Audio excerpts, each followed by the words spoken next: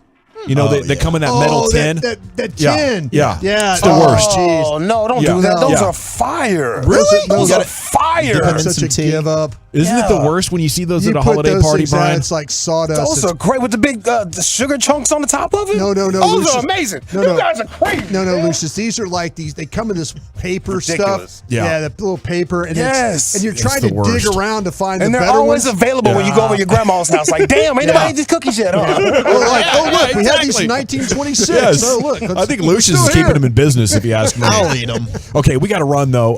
NFL Draft Big Board Report, winners and losers from the Combine. That's coming up next, The Fan. Coming up Tuesday morning on Sean and RJ, we will have headlines.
This segment of The Fan is brought to you by Classic Chevrolet.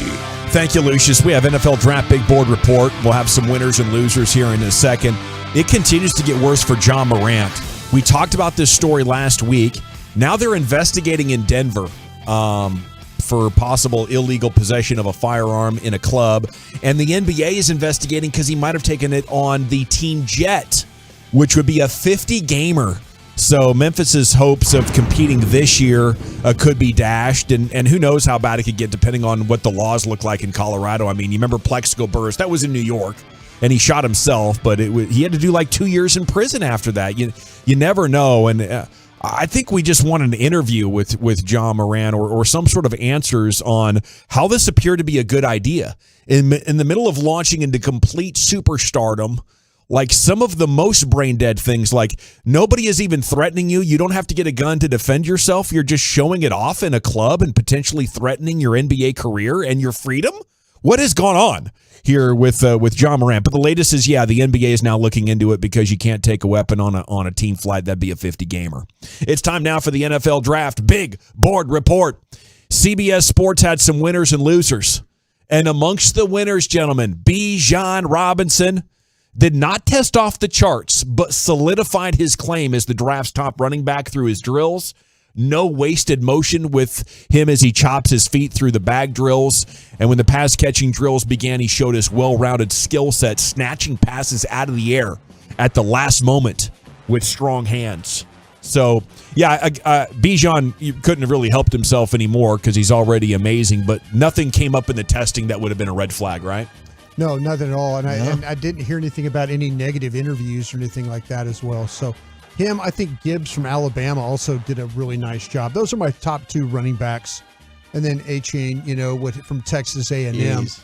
He is, there's a really great group of running backs. So it kind of is funny when we've been all afternoon talking about Cowboys and tags and Zeke and all this and other, man. This is really a quality group. If you had to go get a running back, was sure the year to go get one. Bobby saying the smart money on your running back combo for next year is Tony Pollard plus one of these guys in the top 100. So we're going to be looking a lot at running back between now and the draft. Their 30 visit list, when that comes up, from what Bobby and I were starting to hear, that there might be some significant running backs on that 30 visit list. They were working hard on those running backs at the combine. Yeah, they met with A-Chain, which was fun. Yeah, that was interesting to see. And he's a hell of an explosive player. I know a lot of Aggie fans are a fan of his, and I mean Zach Charbonnet from I say it right, Charbonnet from UCLA. Yeah, another guy that you can big fan of his, man. Big back, does everything for you. He can catch out of the backfield, and I thought he ran a pretty good 40 time for his size. Sure did. You talk about a guy like Derrick Henry that can move really well. Okay, it was a 4.46 in the 40, by the way, for Bijan. He'll run faster in Austin if he runs again. Other winner is Roschon Johnson. Yeah. Played in the shadows of Bijan, looked really good in the bag drill, did not test off the charts, but was enough to pass the test for a player regarded as a bigger, more physical back. The most encouraging was the 10-yard split at 1.52, which was the same as Bijan. His 40 ended up being a 4.58. So just over a tenth of a second slower in the 40 than Bijan, if you're wondering there.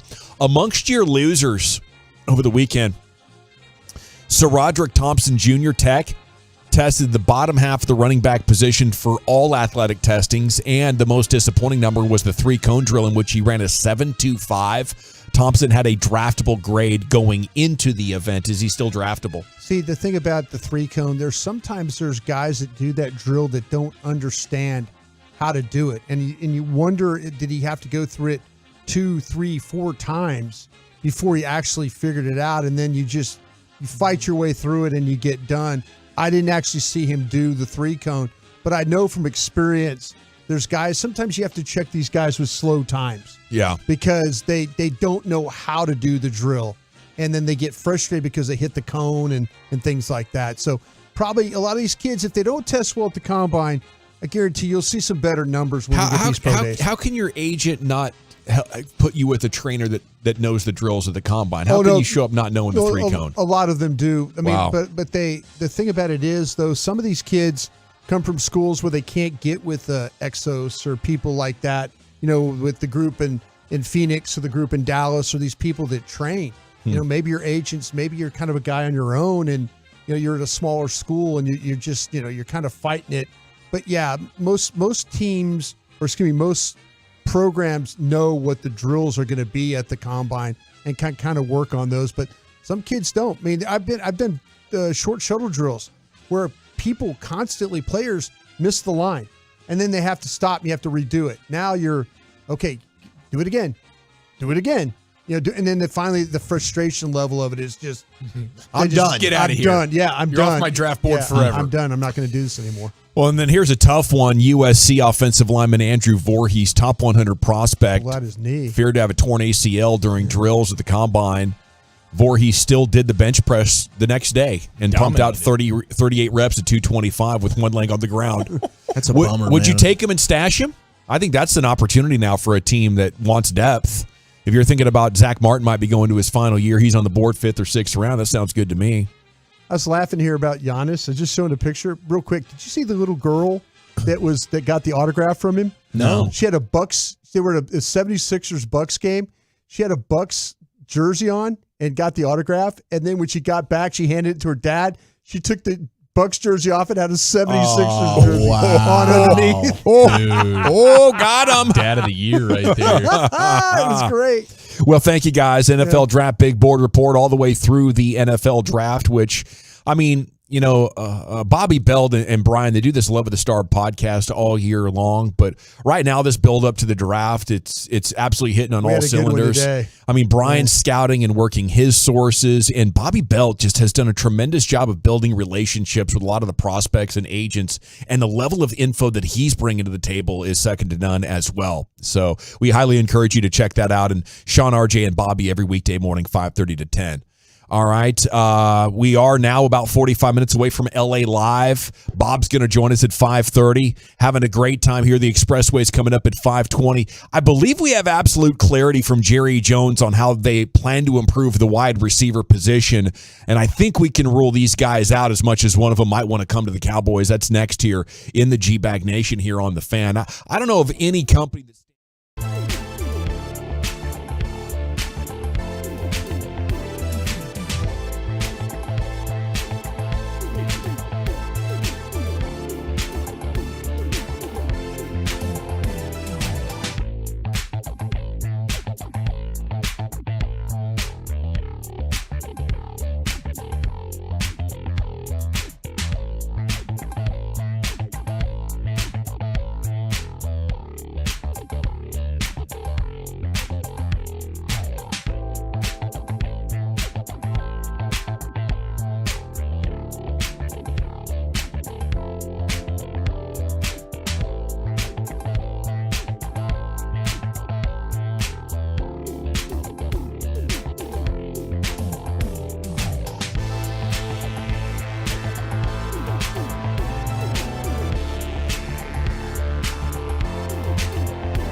From our fan studios, secured by DFWsecurity.com, you're rolling with the G-Bang Nation on 105.3 The Fan. Okay, here we go. Hour 4 of the G-Bag Nation here on 105.3 The Fan. Hope you're having a great day. As we have so much Cowboys news here to get to, and a reset of everything that we believe to be a priority coming up this offseason. Jerry Jones with the assembled media. Lots of takeaways. And I think it serves as a collection of reasons that the front office is the problem. And that's what I heard. And that's what I see in these quotes. Here come the text. Okay, at 877-881-1053. Are you prepared to not talk about the other factors that hold this team back until we talk about the biggest one? Because I'm sick and dang tired of folks getting criticized. This guy's not good enough. That guy's not good enough. And then use some of these things that the front office has decided to do and team building the way that they build, expecting different results. It's maddening. And I think we really need to focus on it because I think the transition is not too far off from Jerry to full-on Steven. And every offseason, Steven keeps going back to this plan. He needs an earful from the fan base that, damn it, this is not a system that we want to continue forward in long term. Anyway, on Zeke. And to me, this is all you need to know to understand that this could be very problematic. If this is the mind determining your personnel, says, I know we've got a reputation for being reluctant to look at great players as they go into their later years, but I don't need empathy or a feeling of look what he's done for us to turn on the tape and look at what a difference maker he was last year. That's Jerry Jones talking about a running back that was in quicksand. He turns on the tape and sees a star. Now, I don't know how a solid, smart football man in his prime can turn on that tape and see a good football player, but that's what he sees.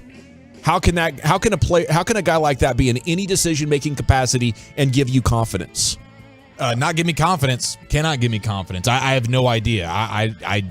If he actually means what he's saying there. The other guy gives you confidence. Pollard gives you confidence. Sure.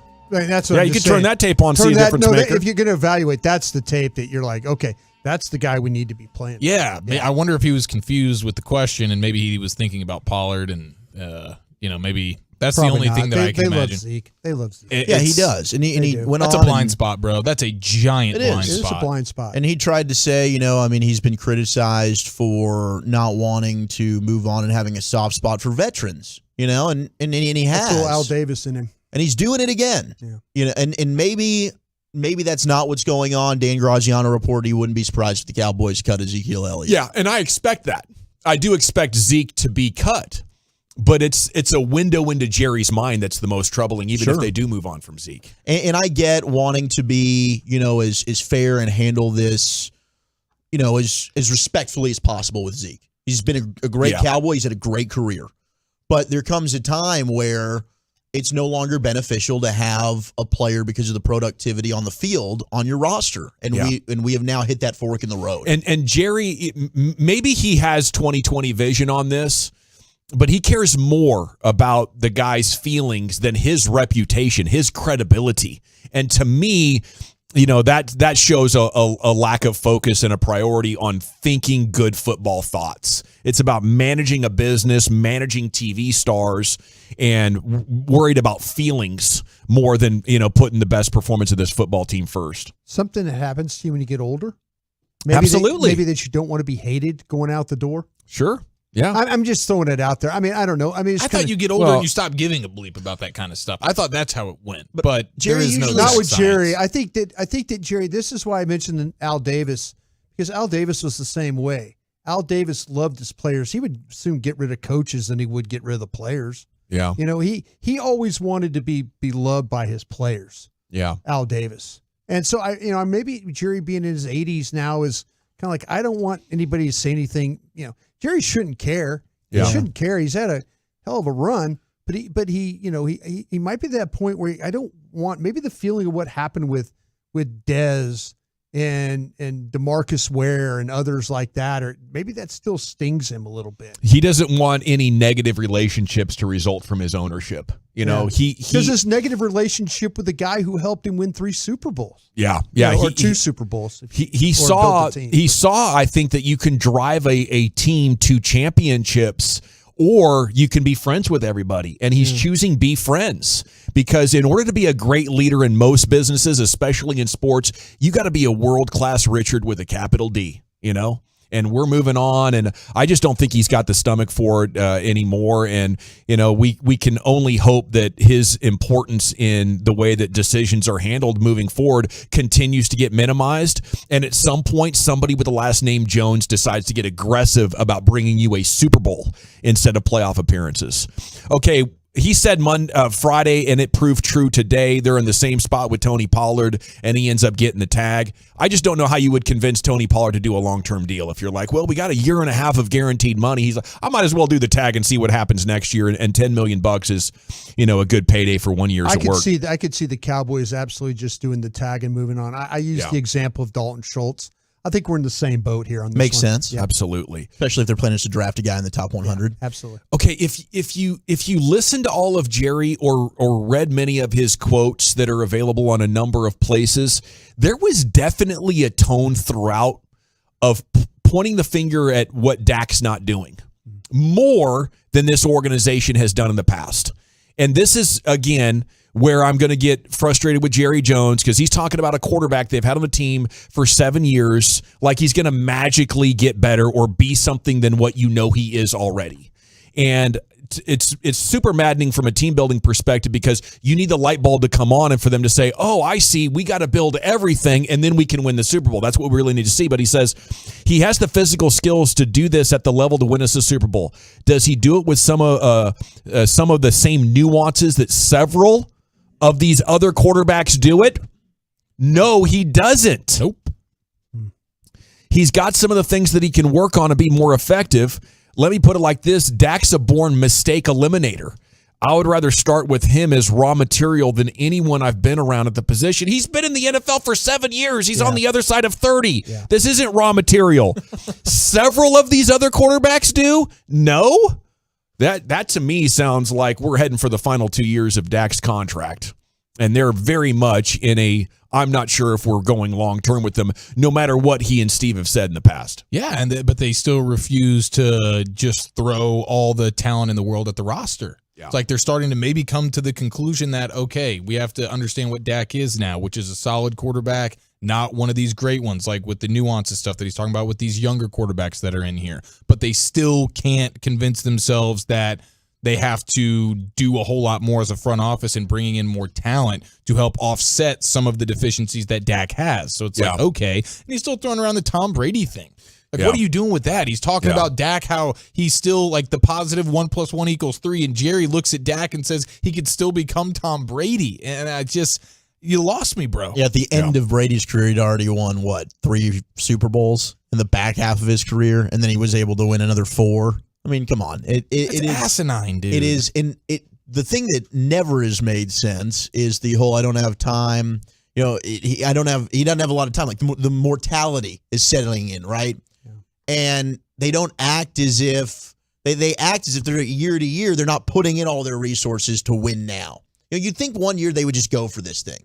Like Jerry should be in the win now mentality where I don't have a long time to have a good time, right? He thinks the better chance now to have a good time this year. No, he thinks the better chance is to have this kind of team 4 years in a row than maybe have a much better team 2 years and then be bad the other 2 Which, years. hey, you know what? That line of thinking, I can get behind. But when it's proven to not have worked for as long as it has now, you got to change something. And maybe for a year, you go all in for the gusto. And if it doesn't work, well, hell, you change something and you did it differently. And then you can tell us all to go bleep ourselves. We tried it your way and it didn't work. Okay, next talking point. It appears that he might have the hots for Odell Beckham Jr.'s mom. And also he wants to sign him. Says he's been in contact with OBJ's team 3 times in the offseason so far. Says the most impressive of all, with the most important one in this whole proposition, that's his mother.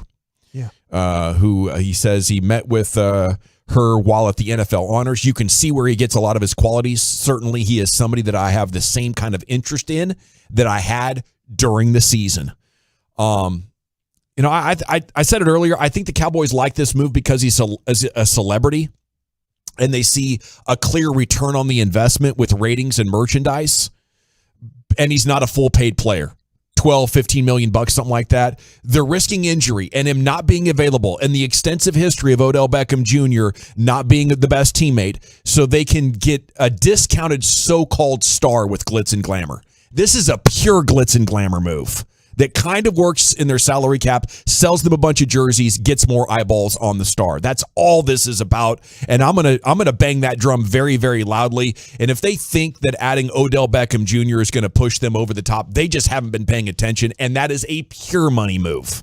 I know Odell had some good games with the Rams. That was 2 years ago. He'd already lost a half step and he got injured in the Super Bowl. So, I mean, they were hoping that he'd recovered while he was doing all that physical therapy by himself. They got him in the building. He wasn't recovered on schedule. Okay, so how much has his multiple serious leg injuries throughout his career healed to a point that he could be as athletic as the average 31-year-old wide receiver? Not very good. So that one also chaps me significantly. Okay, more on this topic right here. The topic was Dak can't do it by himself, needs more help. We want to get all the help around him. But as we all know, when you have a competitive paid quarterback in the NFL, you're not going to be able to get the most skill around him. You're going to have to pick your spots, and you're going to be a little slower one year than the next in terms of what you're doing. You can't pay all the positions. Forget Dak for a minute. You can't pay that position at that level, take that much of the available dollars, and then put the exact thing around him. So the most skill that we had around Dak Prescott is no longer doable. We've been talking for 2 weeks based on that Michael Gelkin interview of them doing something to add juice, right? They're going to try to add that juice without a significant investment. And to me, that's exactly what that says. So DeAndre Hopkins, Stephon Diggs, that's got to be out the window at this point after reading that quote. How about you guys? Where are you at with that? How much do they think Odell Beckham Jr. is going to cost? 12 to 15, somewhere in there is what I think. It's just, to me, and it goes back to 2016, right? He's talking about that was a great team, the offensive line. They were paying Tony Romo 13% towards their cap. He was taking up 13% of their cap. He conveniently leaves that out. They were paying a quarterback on a big money contract at that time. Yeah, he was injured and he didn't play. So you had to go to Dak Prescott, who was on a rookie deal. And then you weren't able to maximize Dak Prescott's rookie contract because you were still paying Tony Romo. Then you added Zeke. And then you added Jalen Smith. But yet you still were able to put a good team around him, right? Yeah. So you proved it could be done then. So why can't you do it now? When other teams around the league are not using this as an excuse. Yeah. Do you see the Chiefs bitching and whining because they've paid Patrick Mahomes and, we can't pay these guys? Like, yes. Can they keep everybody? Are they going to release Frank Clark? Sure. You're going to have to, at some point, you can't keep everybody. But it doesn't mean we got to bargain shop and be the last team every year to sign a free agent that is not one of our own. And he knows the fan base wants that. So that's why on this front end, he's going to sell the hell out of Odell Beckham Jr. This is our huge premium signing. He's going to be talking about Odell Beckham Jr. like he's in his prime. Mm-hmm. And he's going to, get that ultimately done for a significant discount. And they'll be like, see, we did it. And you can't let him get away with that kind of stuff. Thank you, Gavin, for calling like it really is with Odell Beckham Jr. That's Tim in Carthage. G-Bag, my boys, I hate to hit y'all with the sad bleep, but lost my brother over the weekend. Everybody's hurting right now in my family. I'm sorry to hear that, 682. That sounds incredibly traumatic. We love you. Prayers up to the Kinnemers, man. That's Devin the Dude right there. Much love, homie. Okay, 817, do people forget that Brady was basically making minimum wage for a quarterback? That was the teams can spend elsewhere. He did give the Patriots about 50% discount. It sure did. And then he made the Buccaneers in order to get him break out the credit card and buy way more players that franchise could hold. And that's why they were very much in the thick of things for 2 seasons. But now it's like, I got to go. It's clear what they've done. And that is the life cycle of a Super Bowl contender that doesn't have Patrick Mahomes or Tom Brady with the Patriots. Say we get 2 years, and now, oh boy, we're in a big hole here, and it's time to start rebuilding. It's what the Rams did. They were back twice in 5 years. What's the Niners did? They've been in the NFC title game twice with Jimmy Garoppolo, and it's what the Eagles did. They won a Super Bowl, initiated the rebuild, and they're back in it 4 or 5 years later. Meanwhile, the Cowboys, with this mentality of let's just get into the playoffs and hope it goes well, did not work against the Rams, did not work twice against the 49ers, probably would not have worked if they had matched up with the Eagles in the postseason either. So, hello, light bulb, please come on up there. Please, for the love of God. We would like to not waste back-to-back good enough quarterbacks to win a Super Bowl with your team-building nonsense. It's time to hit the expressway. 35 minutes of uninterrupted content coming at you next in the nation.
Rockwall Ford.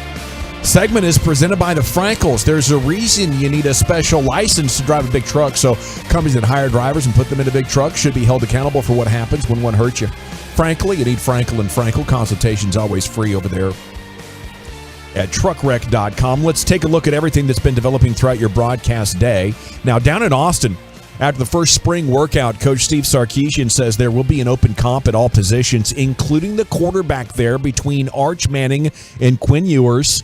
Now, I don't know. I'm excited about having Arch Manning, but it doesn't seem like that compelling of a case that he's going to step in and for sure dominate, Brian. How do you see this matchup going with the true freshman Arch Manning?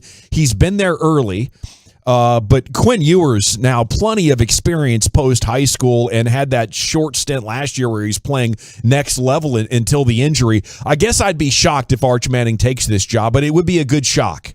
I want to see the Longhorns succeed. I think it'd be great for college football in this state. How